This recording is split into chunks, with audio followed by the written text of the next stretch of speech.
Hello once again, readers of good books. My name is Nick Pell, and this is once again coming from my white room. Now today I'm going to be talking about John Green's Looking for Alaska. Now this is the second book from John Green that I have read. I also read The Fault in Our Stars back about a month ago. The review for both the book and the movie will be right here in the center, so click on those if you are interested. I'll also be talking about the end of Looking for Alaska at the end of this video, so if you have finished the book, like some of you probably have who are watching this, definitely check that out, and I will be going into a little bit more spoiler-esque part, including the after section of this book.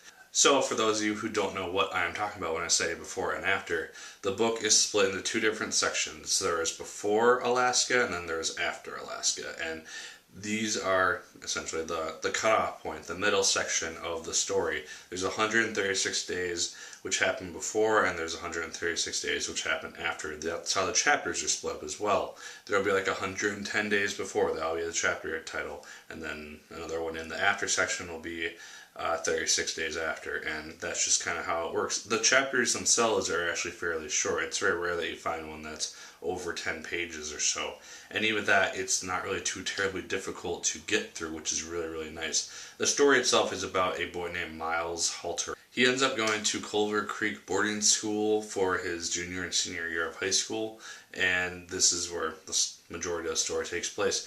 He meets up with his roommate, nicknamed the Colonel, and he very quickly into the story meets Alaska Young. She is the embodiment of his great perhaps, and this idea that there's something great waiting out there and it just might happen, and he's not really sure if it exists or not.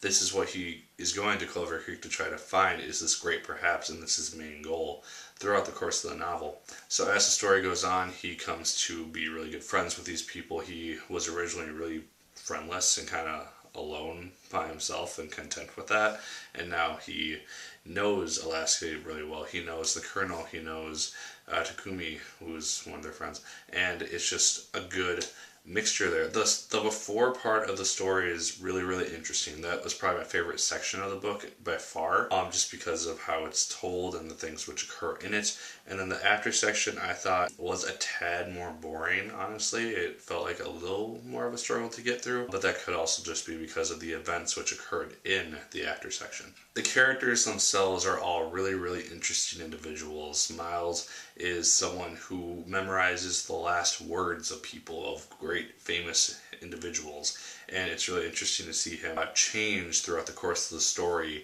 into something and someone else entirely. Alaska is probably the most interesting character of the bunch, just because of her knowledge of a bunch of different things and the way she looks into the world and sees a variety of different subjects and dialogues. She's definitely one of the more interesting people in the story, and everyone is interesting in their own sense in this story. Those are just kind of the two main characters who are the most interesting in my opinion. In terms of themes for this story as a whole, death is easily one of the biggest ones, because there is a death in this book which really rocks Miles's world in a very large way, and so that's something that the story really focuses on, is how to deal with death and kind of the outcomes of it, and just why it's there, and if there's even a purpose to life and living as a whole. Just kind of touching on a bunch of that type of stuff in this story is what makes it kind of really fascinating. Probably why it's being taught in schools now, which is a huge honor for any modern day author to really get, in my opinion. And then just the idea of changing as a person, change of a setting, change of surroundings, and just whatever makes a person themselves. It just is a huge factor in this book, because I think every character in the story, all the main characters that we focus on, and even some of the background characters, they all go through something of a change by the end of the story, and so that's kind of a big part of it. So in terms of enjoyment, I did very much enjoy Looking for Alaska. Like I said, the after section was a little bit slow and more on the boring side for me as a whole, but it did pick up towards the end. I thought that it ended really, really well, and I just enjoyed the entirety of it. I would be very surprised if this is not made into a movie based on the success of The Fault in Our Stars and the popularity of it. I would not be surprised if within the next 5 years we see this out in theaters, or at least on DVD by that point. So with that being said, definitely check out Looking for Alaska if you get the opportunity. It's a really well written novel. John Green definitely knocks it out of the park again with this story, so definitely check it out. I will now be talking about the ending-esque section, or the after section of this story. So if you have not finished Looking for Alaska and you do not want to hear spoilers, probably stop watching now. I thank you for watching. Like, favorite, comment, and subscribe if you so choose. I'd appreciate it very much. So the ending, the after section, opens up with Alaska Young's death. She has died in a car accident due to intoxication, and the majority of the after section in the story deals with how she died and whether it was a suicide or whether it was an accident. And that's something that both Pudge and the Colonel struggle with, along with Takumi and Laura.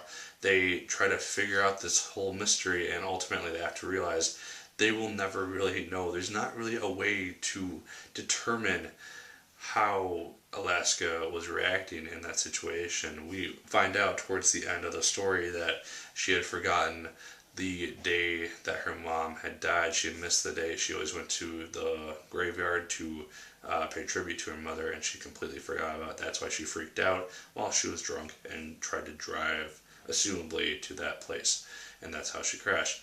We don't know if she just snapped and wanted to just go straight and through, just get out of the Labyrinth of Suffering. That was another really interesting thing that John Green kind of focused on, is do individuals ever escape this Labyrinth of Suffering which we have thus created for ourselves? I think Alaska never truly did escape it, just because she seemed to be suffering for almost the entirety of the story. I honestly thought, because I knew nothing about the story before I read it, I was assuming that the before and after was going to be before Miles and Alaska hook up and start to date, and then the after was going to be after they start dating.